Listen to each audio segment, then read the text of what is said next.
having an affair or they're just very shy. Welcome back to the channel. Today we have a very hot drama in the entertainment industry that has the online community stirred up. Byron was caught taking Kristin Cabot to a concert, and the person he was with was not his wife.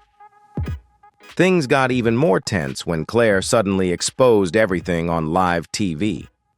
So what exactly is going on behind the scenes? Let's unravel this drama from start to finish in today's video. Hey guys, if you've ever witnessed someone cheating or had a similar love drama, leave a comment with 1. If you've never seen it with your own eyes, leave a 0. Enjoy the video and don't forget to leave a sub to support me in making more hot content. She looked around the crowd, thousands of faces lit by the spotlights.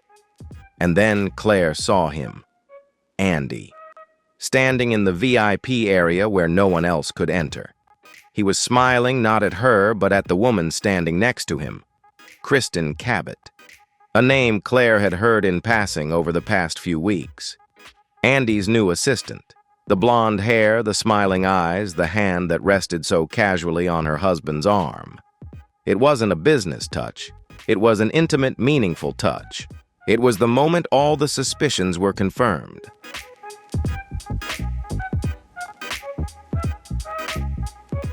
Claire didn't turn away, nor did she shed a tear.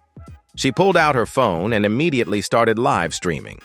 Her camera was pointed straight at the VIP area, zooming in on Andy and the woman standing next to him. Her voice rang out clearly over the music, "I'm Claire Byron, and this is my husband, Andy Byron. The woman next to him is not me, just so everyone knows the truth." The video quickly went viral, transforming the concert from a musical event into a public expose that no one could deny.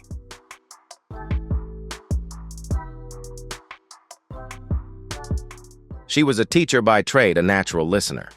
People always underestimated her because she spoke softly and moved gently. But inside her was a storm brewing, one that had grown too big to ignore. She had seen the name Kristin Cabot pop up more than once in text messages and call logs with Andy's head of HR, who was at least a decade younger. Claire had met her briefly once at a company dinner.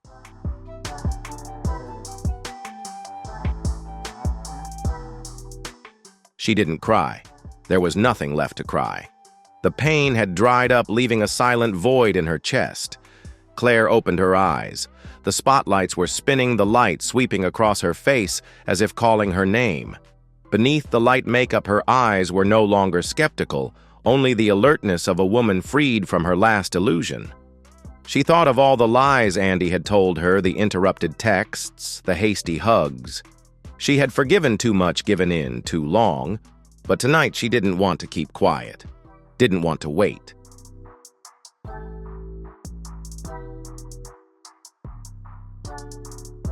Claire quietly pulled her phone from her jacket pocket. No live stream, no rage.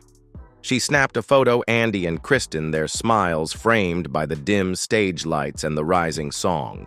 She wrote a simple caption, "The truth always finds the light." Then she posted it. No tags, no hashtags. But it was enough. She knew it would go viral. Claire didn't need to shout to be heard. She just needed to stand still and let the truth speak. When the song ended, she turned and walked away from the spot, not looking back. She had come for answers, and now she had them.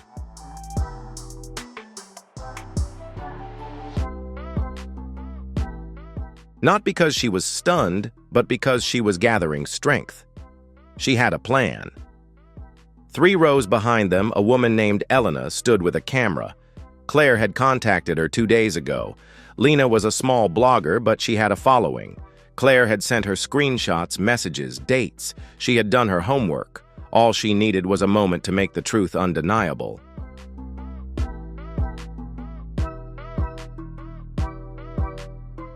As Andy leaned down and kissed Kristin lightly on the cheek under the flickering stage lights, Claire felt something rise inside her. Not anger, not sadness, but something stronger. Clarity. Alina snapped the picture and then Claire moved.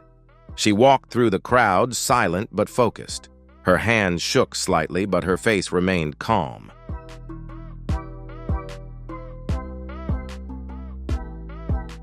She walked past fans screaming along to the lyrics, couples hugging kids on shoulders. Life doesn't stop for pain, but sometimes pain makes you bold. She reached the 112. Andy didn't see her at first. Kristin was laughing at something on her phone.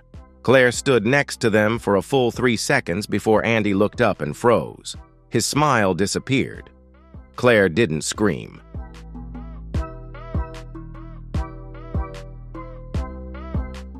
She didn't cry, she simply handed him a small envelope. It was light but heavy with messages of truth. A copy of the hotel receipt and a handwritten note that read, "I hope she's worth everything we've built." Kristin paled. The people around her began to take notice. The energy changed. The whispers grew louder. Someone pulled out their phones. Claire Andy started to speak, but she held up her hand. "Not here," she said softly.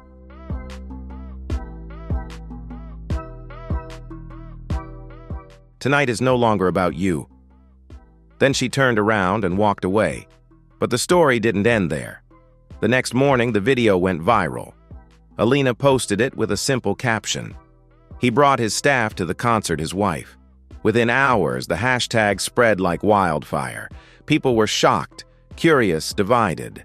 Some called Claire brave, others questioned her methods, but no one could ignore the truth.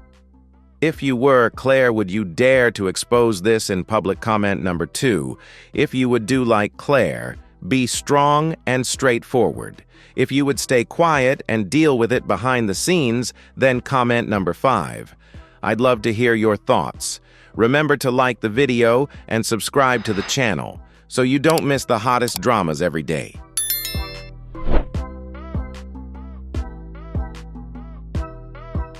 Kristin Cabot deactivated all her social media accounts. Byron issued a general company statement calling it a personal matter, but the internet had already made its decision. Meanwhile, Claire sat quietly in her small apartment sipping tea. Her phone kept ringing, but she ignored it. Her favorite mug had a small crack that resembled her heart, but she smiled anyway because sometimes silence speaks louder than shouting. Sometimes the truth doesn't need permission.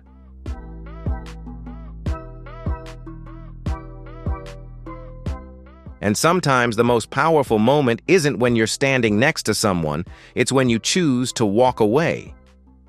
The repercussions ripple. Claire didn't expect the world to react the way it did the morning after the Coldplay concert. Her phone lit up with hundreds of unread texts, missed calls, social media tags. Strangers were posting about her silent confrontation.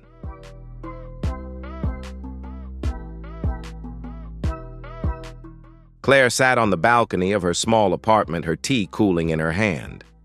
She thought about the words, family man. What family? The image Andy had tried so hard to maintain, the mask he wore in public, was now falling apart irrevocably.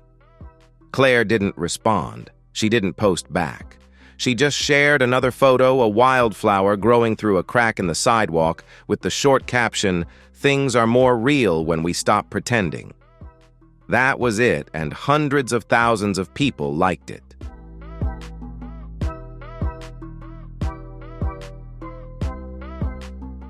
She didn't expect to become an icon, not because of her looks or because of her loud words, but because she stood up in a crowd and refused to be silent. Women began messaging her, telling her of their husband's infidelity, of how they laughed while their hearts were breaking, of how they wondered if they were worthy enough to be respected. Claire read each message, not responding to all of them, but she saw herself in them, and for the first time in months, she didn't feel alone.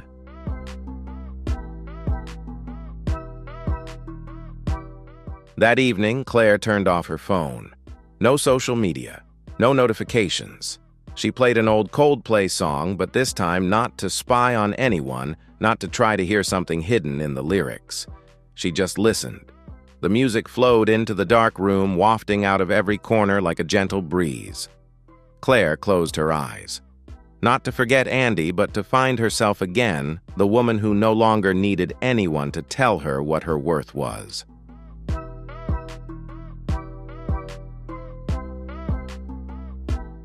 Claire read it all with a strange stillness.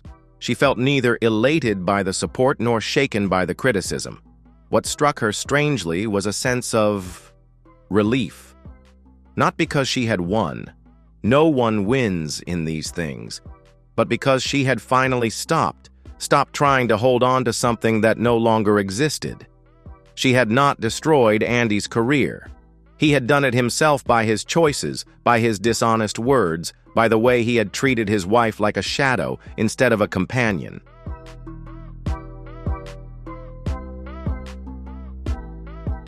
A stranger texted her, "I don't know who you are, but you make me feel valuable again."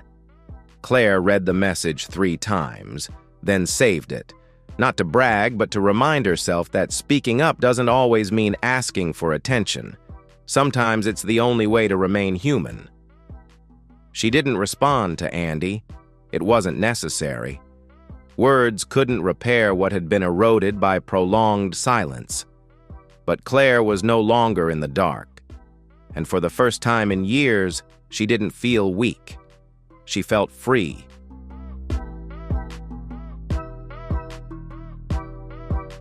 Others said she should handle it internally. A man named Derek, who claimed to be a colleague of Andy's, posted, "She does all this for attention. Real women keep things private." Claire stared at his comment for a long time. Then she replied, "Real women cry in the shower and still go to work. Real women stay silent for too long and then blame themselves. Real women deserve better. Not silence, not shame, but better."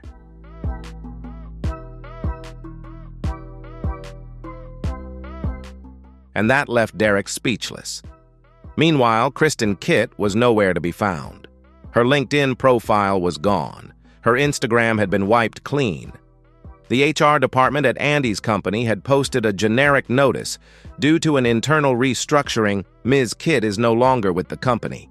People weren't sure if she'd been fired or fled, but Claire wasn't thinking about them anymore. She was thinking about herself.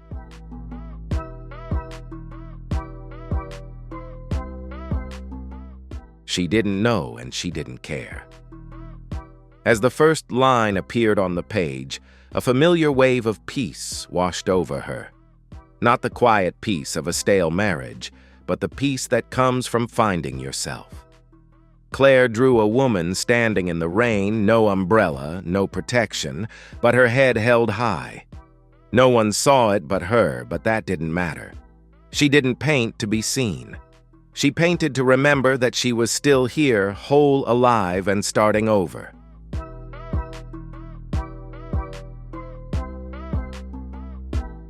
The board scheduled a review meeting.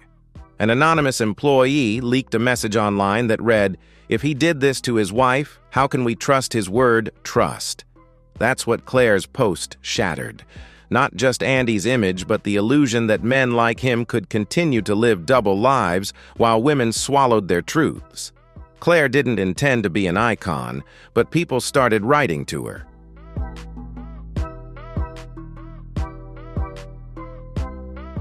Strangers from all over the world, women, men, even teenagers. One girl wrote, "I saw your video. My mom is going through the same thing. She didn't have any words, but now she has yours." Another message read, "You reminded me that I deserve to be heard. Thank you. It's not just about the scandal anymore."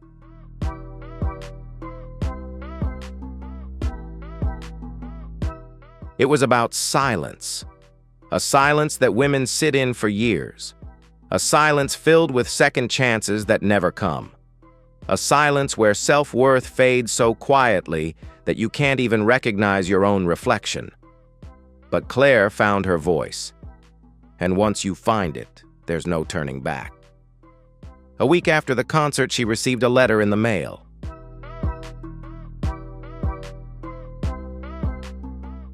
It was from Andy's lawyer. A formal separation, a quiet departure. It came with a list of financial arrangements. Claire didn't cry. She signed. Then she bought herself a plane ticket. Not to run away, but to breathe. She didn't tell anyone where she was going. She just packed a small bag, grabbed her sketchbook, and walked into the sunrise.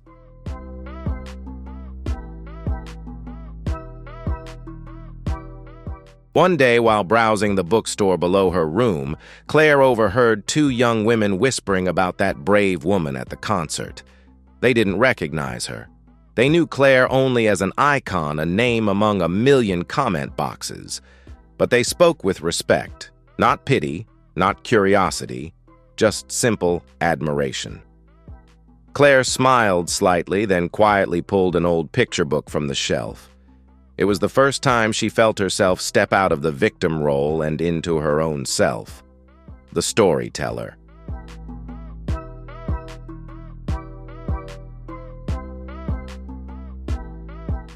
Nora, the landlady, never asked about the past. Instead, she left cups of fragrant tea and a few slices of biscuit at the door every night. One day, she handed Claire an old box of watercolors and said, "You seem to be someone who sees colors with your heart." Claire almost cried at the simplicity of that statement. No one had ever said that to her, not Andy, not her friends, not the noisy world. It was then that Claire realized what mattered was not what the world saw in her, but what she chose to see in herself.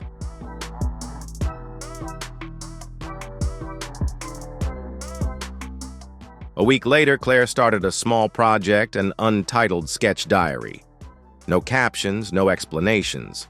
Just sketches of quiet moments, tea in hand waves lapping at the shore, shadows of sunlight on old wooden floors.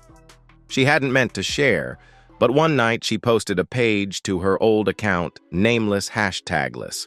Within hours, hundreds of people recognized the style.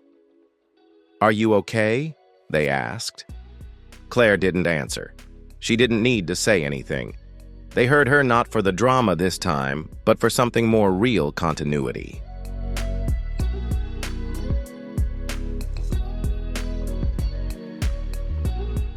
Claire took a deep breath, her gaze soft but firm. "I spent years in silence," she began, her voice trembling but growing firmer. "Not because I was afraid, because I thought that in silence I could find some peace. But silence came at a price. I paid the price of losing myself." She looked down at the sketchbook on her lap, where her drawings of hands and faces and old dreams still lay. "I am not here today to tell a story of betrayal, but of awakening, of the courage to choose to be true to yourself."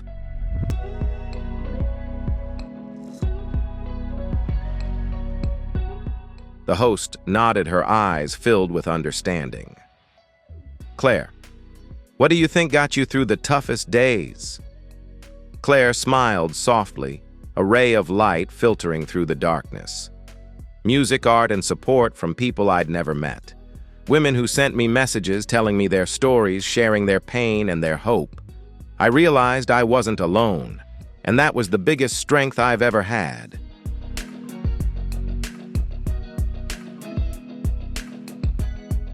The broadcast ended with a warm round of applause from the studio audience and thousands of positive comments online. Claire breathed a sigh of relief, feeling for the first time in years that she was truly being heard. Not just by the world, but by herself. Her story was no longer just a wound. It was a fire inspiring countless other women to stand up and find their voices. And that was just the beginning.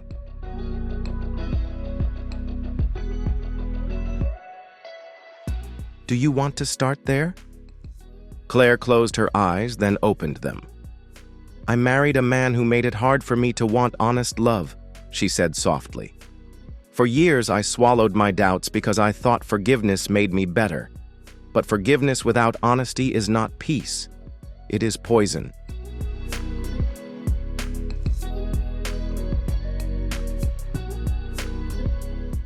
The chat box exploded with messages. Live listeners from all over the world sent hearts claps, words of support. Claire couldn't see them, but she felt them. "Have you ever considered keeping quiet?" the host asked. Claire nodded. Yes, because we're taught that good women don't make noise. But one night I realized that silence took more out of me than his betrayal ever could.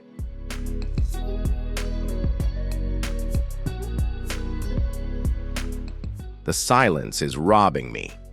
The host leaned in. What would you say to someone who was listening?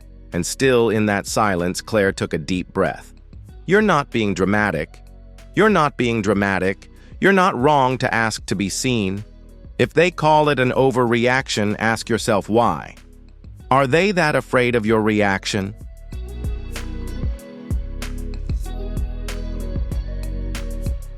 Time flew by. The podcast ended with tears in the host's eyes and the world reacted. Millions tuned in. The next morning, Claire's voice was trending across platforms. People were quoting her making videos. Therapists were using her speeches in workshops. Young girls were sending her drawings. Mothers were private messaging her with trembling gratitude.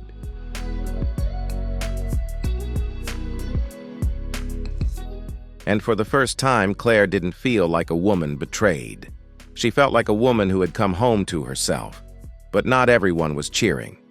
In a downtown office, Byron sat at his desk, watching everything fall apart.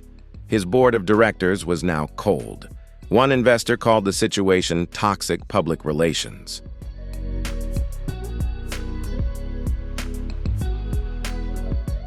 The company's reputation for human capital was shattered.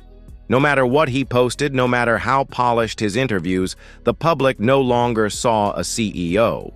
They saw a symbol of arrogance. He tried calling Claire again. This time she picked up. There was a pause. The kind of pause that stretches back years of hurt.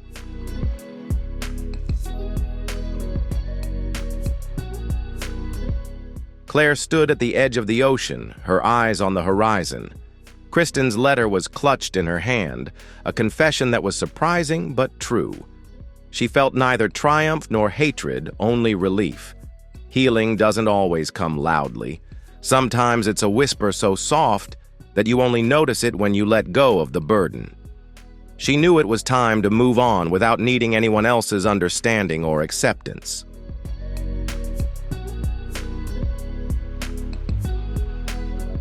In the days that followed, Claire spent a lot of time drawing and reflecting. Each stroke on the paper felt like a step closer to inner freedom. She realized that strength was not in holding on to old pains, but in letting go of them and being true to herself. Her paintings were not just art, but also a declaration of her journey back to her true self. Claire felt herself becoming more radiant from within.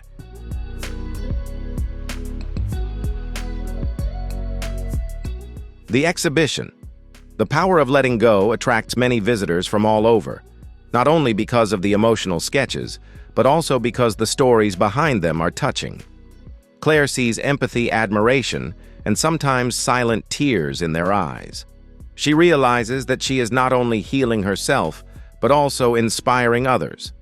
With each passing day, she believes more and more in the power of truth and courage.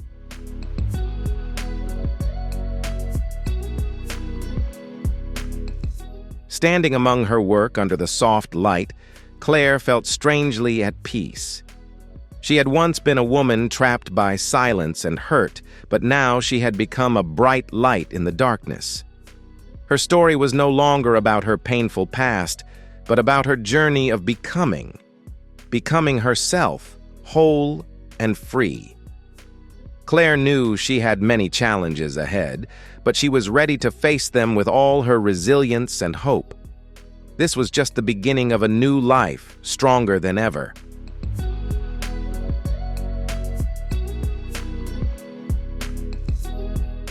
They left letters in a small box near a painting of a woman walking through a fire without burning herself. Handwritten notes, folded poems, and a bracelet from a mother that read, "I wore this for 10 years of silence. Now I don't need it anymore." Claire read each note slowly, sometimes through tears, sometimes with her hand over her heart.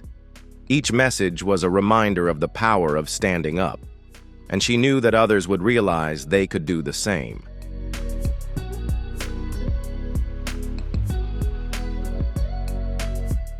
Not everyone saw Claire's story positively, however. A local tabloid ran an article with the ironic headline, "CEO's Ex-Wife Turns Pain into Career Brilliant or Bitter." They printed her picture without permission and even quoted her speech out of context. The article implied that she was profiting from her personal pain. When Claire read the article that morning, her hands shook a little, but she quickly folded the paper, took a sip of tea, and whispered, "They don't have my name anymore."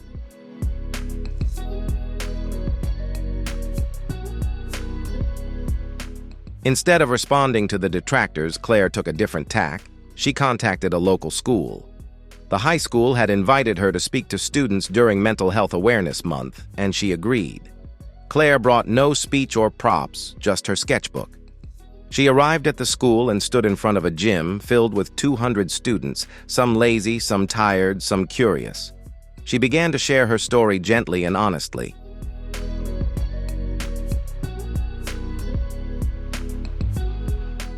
"This story is not about scandal, it's about self-worth," Claire says.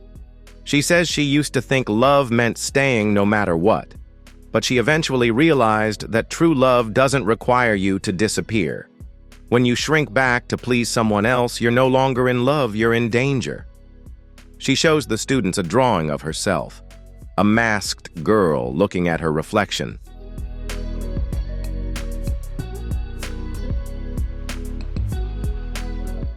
"This was me for years," Claire continued, always smiling, always saying, "I'm fine."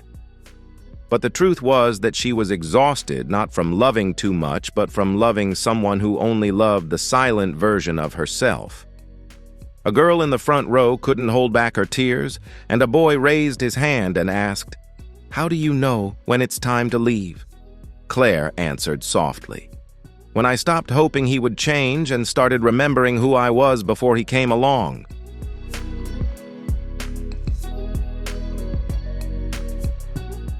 The atmosphere in the room gradually became quiet and emotional. The stories and images that Claire shared touched the hearts of the students. She knew that the message she sent was not only hers, but also that of many women who were struggling in silence. Claire smiled slightly, feeling that special connection like a small fire burning in everyone's heart. And she believed that the power of truth and courage would guide all those who were searching for themselves.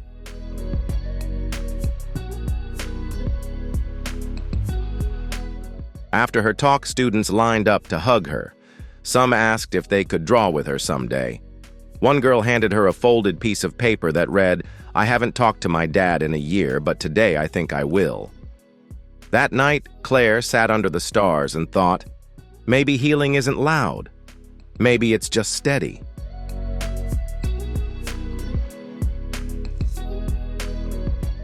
But across town, trouble was brewing. Byron had just been removed from the board of his own company. Not for cheating, not even for scandal, but for losing the trust of his team. Internal messages were leaked, disdainful emails, arrogant comments. Slowly, the image he had built began to crack from within.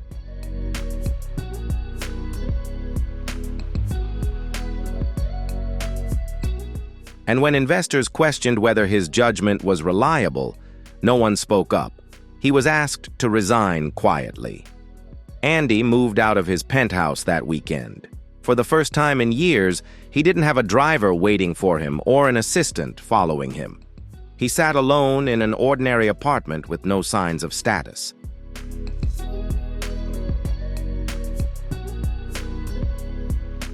He scrolled through Claire's exhibit, on the sketch of the woman walking through fire, zooming in on the words.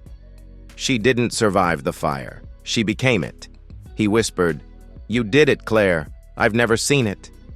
He picked up his phone to text her, but he didn't, because some doors once closed were not meant to be reopened.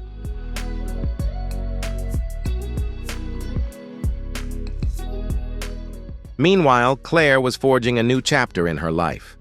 A publisher offered to turn her story and artwork into a book not about scandal, but about healing. Sure, she replied, on one condition: I retain full creative control. They agreed immediately. The book, Still Here, Still Me, was sold out within 2 days.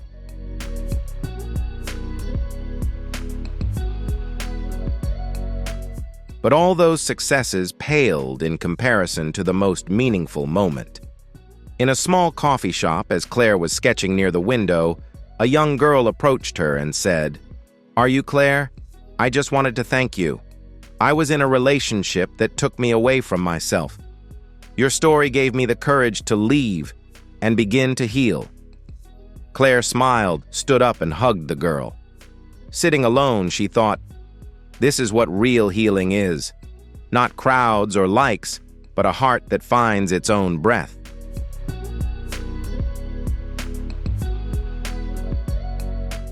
That evening, Claire returned to her apartment. She lit a candle. She opened her sketchbook and drew herself steady shoulders, soft arms open. Beneath the sketch, she wrote, "She did not rise from the ashes. She lit her own fire." The art of rising was someone who never planned to be a voice for others. She never wanted to be famous. She never asked to be an icon.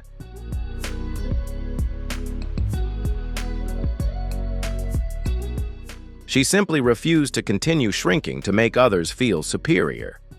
But now her voice has grown wings. Her podcast interview has gone viral. Yes, but something deeper is happening. Women around the world are sharing their stories. Silent pain has found language. Shame is being replaced with dignity.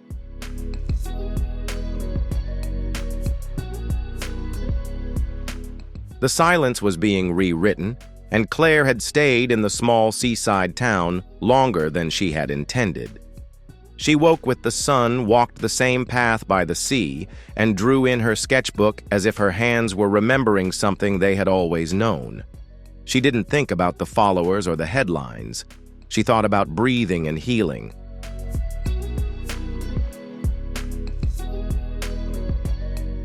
The feeling of finally living without waiting for approval.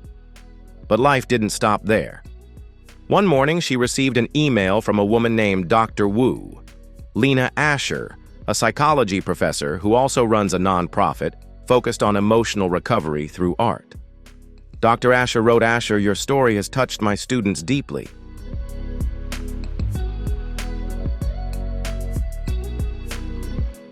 Your drawings, your voice, which is therapy to so many, are organizing an exhibition of art and truth in the city. We would be honored to present your sketches."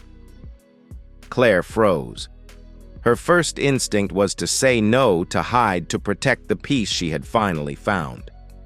But then she thought of the letters, the messages.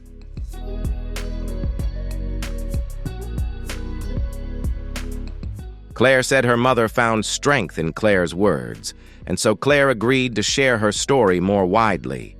Weeks passed in frantic preparation, sending out sketches meticulously annotating each piece. As the exhibition date approached, Claire returned to the city for the first time since the eventful concert night. It felt like she was stepping into an old memory, but this time without the pain. It was all preparation for a new chapter in her life.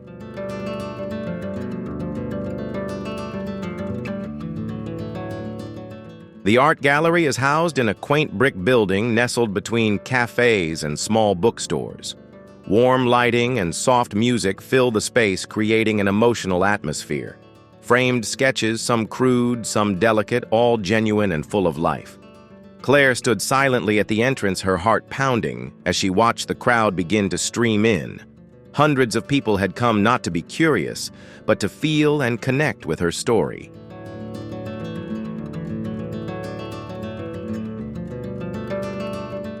A young woman stood in front of a painting of hands, slowly letting go of a cloak, whispering softly, "That's me. That's what I need." A father stood near another drawing of a cracked but intact cup and told Claire, "My daughter cried when she read your words. Thank you so much." Each sketch was a separate story telling of the hidden pains that many people have experienced. There was a drawing of a woman curled up in a car with the caption, "She sat in silence because it was safer than asking again." Another was a mirror with no reflection with the words, "Sometimes we disappear just to try to be loved."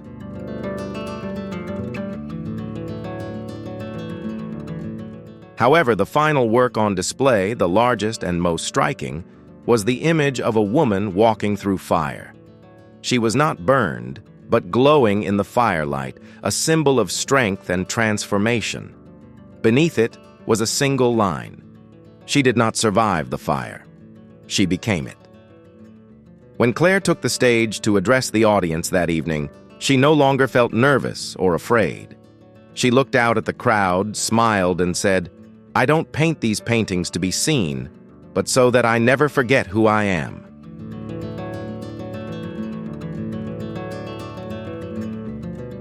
People listen not only with their ears, but with their hearts. The woman who exposed her husband at a concert, she continued, is the same woman who cried alone in the kitchen for weeks before, who pleaded in silence, who tried to become smaller, softer, easier, and then one day remembered, love without truth is not love and dignity cannot be begged. It must be reclaimed.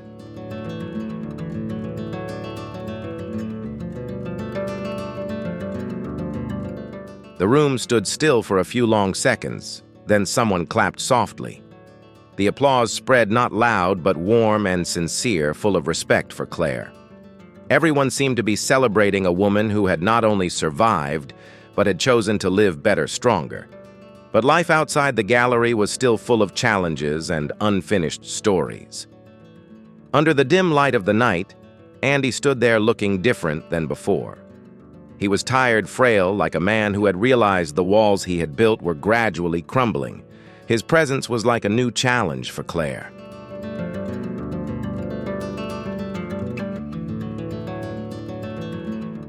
He was not only tired, but small, like a man watching the walls he had built crumble under the weight of lies.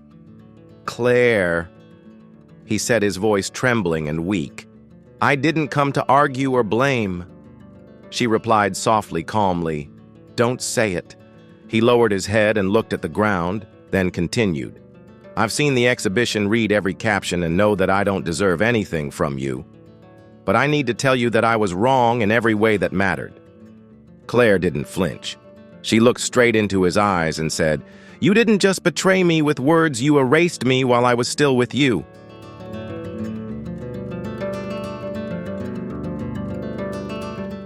Andy nodded, tears welling in his eyes. "I thought success meant control, including you. I thought you would stay with me forever." Claire whispered, her voice light as air. "I know that's why I had to leave." There was a silence between them, not bitterness or resentment, but closure. "I don't expect forgiveness," Andy added, "but I hope someday you'll be proud of how I've changed."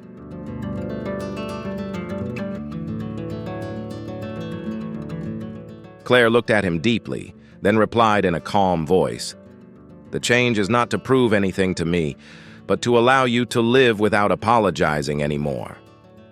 Then he stepped back, nodded, and walked away into the night. She stood there for a long time, feeling the air settle around her. Not anger, not sadness, just a sense of completion. In that completion, a new door opened, and her inbox was soon filled with invitations from schools, women's groups, and international conferences.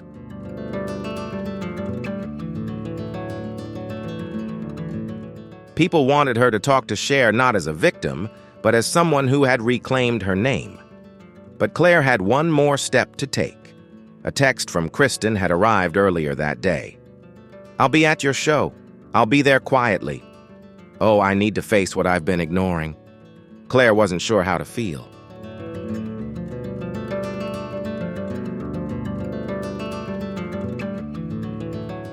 Part of Claire wanted to ignore it all, as if to avoid the emotions that were surging inside her. But another part, deep down, believed in the power of growth and knew that healing would overcome any wound. She chose to wait patiently, not to rush into a confrontation before she was ready. When Kristin arrived, she had no makeup or clothes on, just a quiet face and red eyes. Kristin stood in front of the sketch of the woman walking through the fire, silent for a long moment.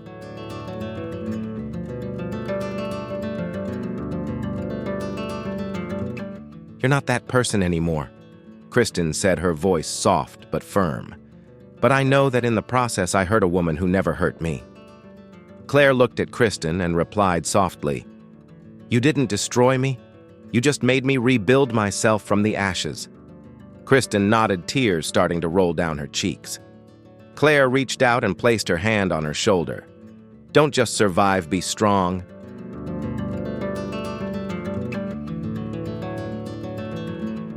The kind of silence that follows a long storm. The sun peeked through her curtains. Her phone buzzed with messages from strangers, journalists, even celebrities. Everyone wanted a, quote, one live interview, one follow-up interview. But Claire took her time. She made tea. She watered her little plant. She touched the edge of her sketchbook as if it were part of her flesh.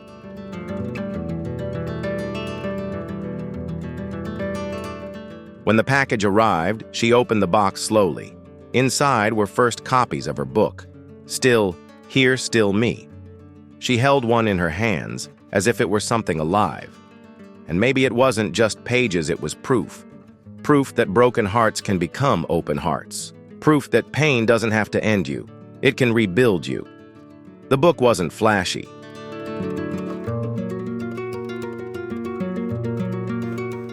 No dramatic headlines, no revenge, just pages full of sketches and words wrapped in quiet strength. Each chapter tells her story from the beginning. The distance, the discovery, the concert, the choice to leave. And at the end, a chapter titled, "What is the True Meaning of Healing?"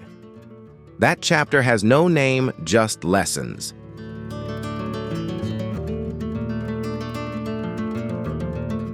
Healing is not the absence of pain. It is the ability to continue to choose peace while carrying it. Dignity is not something others give you. It is something you refuse to let them take away. The book became a silent movement. It topped bestseller lists, filled shelves, started book clubs, support groups, art circles. But more than that, it started conversations between mothers and daughters, sisters and friends, even husbands and wives.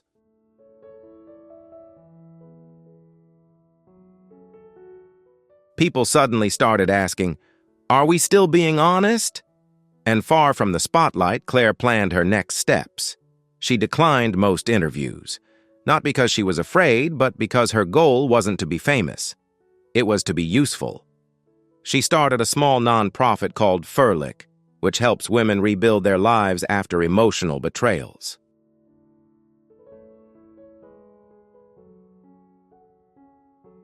Claire offers not only her words, but also art therapy shelter, financial education, legal guidance, and most of all, the strength of community.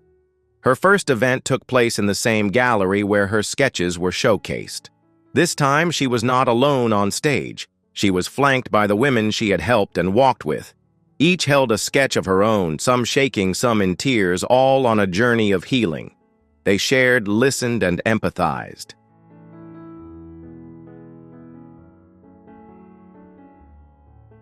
And that's the whole surprising development surrounding the Byron Kristin Cabot incident and Claire's unexpected exposure. This drama will definitely continue to make the public talk in the coming time. And you, what do you think about Andy's actions and Claire's reaction? Don't forget to leave your comments in the comment section. Like the video if you find it interesting, and subscribe to not miss the hottest news in the entertainment industry. See you in the next video.